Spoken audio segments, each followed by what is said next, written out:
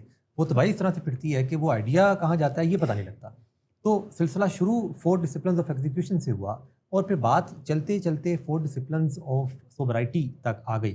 یعنی ولنگ ویز جو کہ سائیکائٹری کے مسائل کو ڈیل کرتا ہے, یعنی مینٹل ہیلتھ کے چیلنجز کا شکار جو لوگ ہوتے ہیں, پھر ساتھ نشے کی بیماری کا شکار جو لوگ ہوتے ہیں, وہ ہمارے پاس وہ لوگ اور ان کی فیملیز رابطہ کرتی ہیں, اور اس طرح سے سوبرائٹی کا ایک جو سفر ہے وہ شروع ہوتا ہے. ولنگ ویز میں ہم دیکھتے ہیں کہ مختلف ایسی چیزیں ہیں جو ولنگ ویز کو یونیک بناتی ہیں. یہ شاید واحد ایسا ادارہ ہے کہ جہاں پہ 5 بر اعظموں سے مریض آتے ہیں. ہم کبھی دیکھتے ہیں کہ کوئی UK سے آ گیا, کوئی آسٹریلیا سے آ گیا, کوئی امریکہ سے آ گیا, کوئی کینیڈا سے آ گیا, کوئی دبئی سے آیا, کوئی افریقہ سے آیا, اور اس طرح سے بیک وقت ہمارے پاس کوئی 50% پیشنٹ ایسے ہوتے ہیں جو کہ دوسرے ملکوں سے آئے ہوتے ہیں. پھر مختلف چیزیں ولنگ ویز کو یونیک بناتی چلی جاتی ہیں, جیسے یہ شو, جیسے اسٹیک ہولڈر سیشن, جیسے ٹچ اینڈ گو میٹنگ, جو کہ آپ کو کسی دوسرے ریہیبلیٹیشن سینٹر میں یا کسی دوسری جگہ پر نہیں ملتی. سر, ہم نے یہ جو سلسلہ شروع کیا جو کہ سوبرائٹی تک آیا, ولنگ ویز جو کہ جدت کا قائل ہے کہ چیزوں میں آپ خود کو ایوولو کرتے جاتے ہیں. حالانکہ ایک 50 سال کی ہسٹری ہے.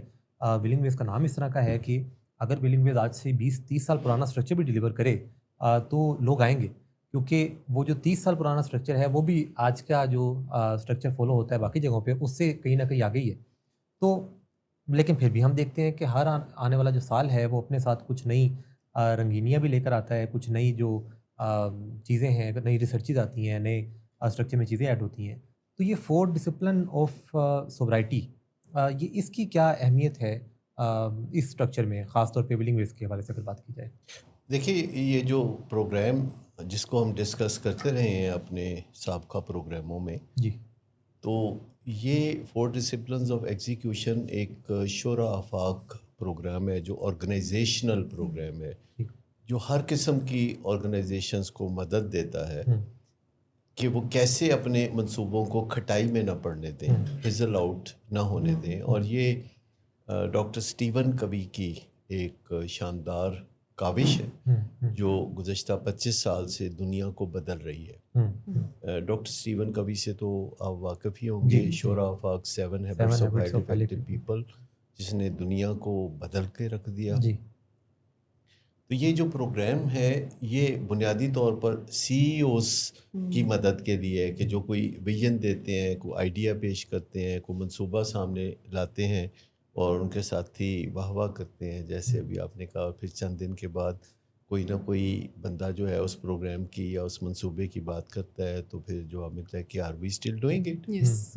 اچھا, اب یہ تو ایک عام آرگنائزیشنل پروگرام جو کہ ہر قسم کے اداروں کی مدد کے لیے یعنی بنایا گیا, اور میں نے 25 سال پہلے اس کی ٹریننگ لی, پھر 10 سال کے بعد دوبارہ اس ٹریننگ کو رپیٹ کیا اور اپنے ادارے کو ان اصولوں کے مطابق آگے چلانا شروع کیا.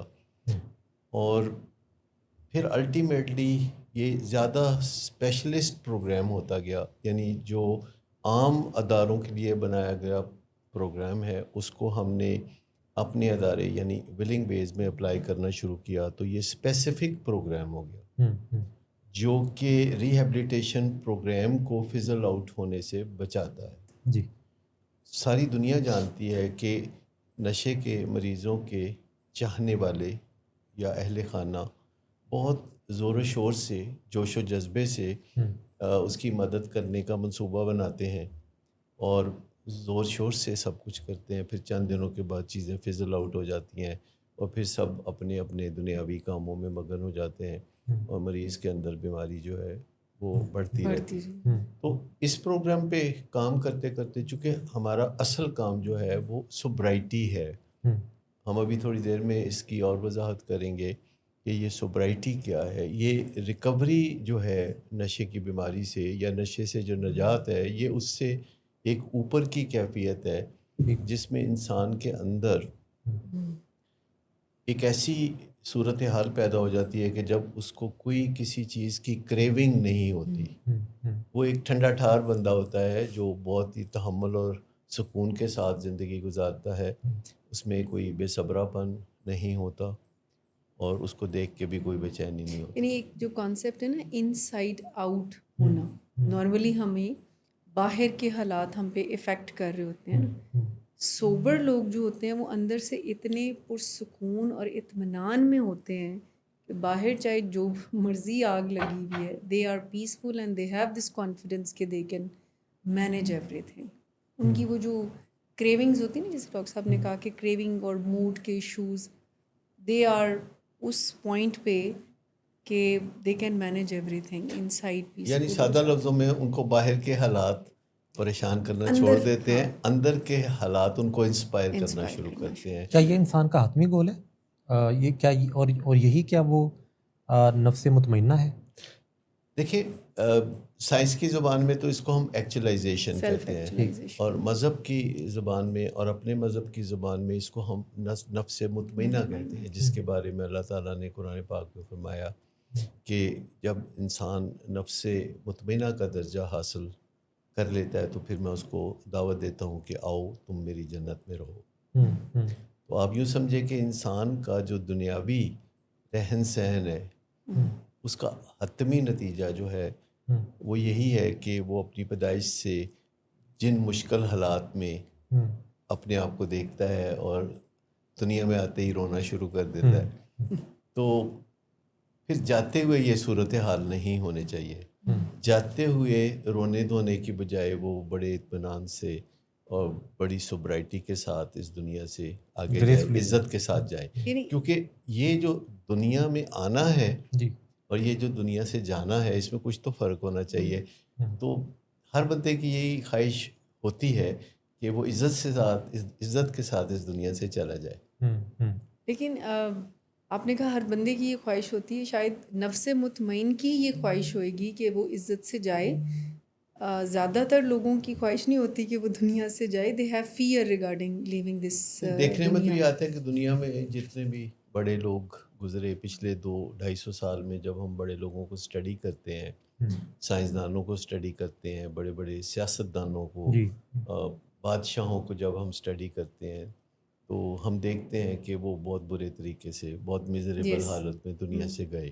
کیونکہ جب لوگ اس دنیا میں عروج پکڑتے ہیں تو پھر ان کے لیے بہت مشکل ہو جاتا ہے حقائق کو تسلیم کرنا. جب ان کی انرجی کم ہو رہی ہوتی ہے، جب انہیں مشکلات کا سامنا ہوتا ہے، جب انہیں صحت کے مسائل درپیش ہوتے ہیں، تو وہ اپنی بڑھتی ہوئی عمر کی حقیقت کو تسلیم نہیں کرتے، اور وہ پھر کسی نہ کسی طریقے سے اپنی انرجی کو اور عروج کو برقرار رکھنا چاہتے ہیں، ناجائز طریقوں کے استعمال سے، انفیئر مینز کے ساتھ جگاڑ لگا کے، جس میں نشہ بھی شامل ہوتا ہے. تو یوں سمجھ لیں کہ پھر ان کے حالات دن بدن خراب ہوتے چلے جاتے ہیں. کیا یہ مان لینا ٹھیک ہے کہ کوئی انسان جو سوبر ہے اس کی خواہشات ختم ہو گئی؟ نہیں، یہ تو قطعی نہیں ہے کہ اس کی خواہشات ختم ہو جاتی ہے، لیکن وہ اپنی خواہشات کے لیے بھاولا نہیں رہتا.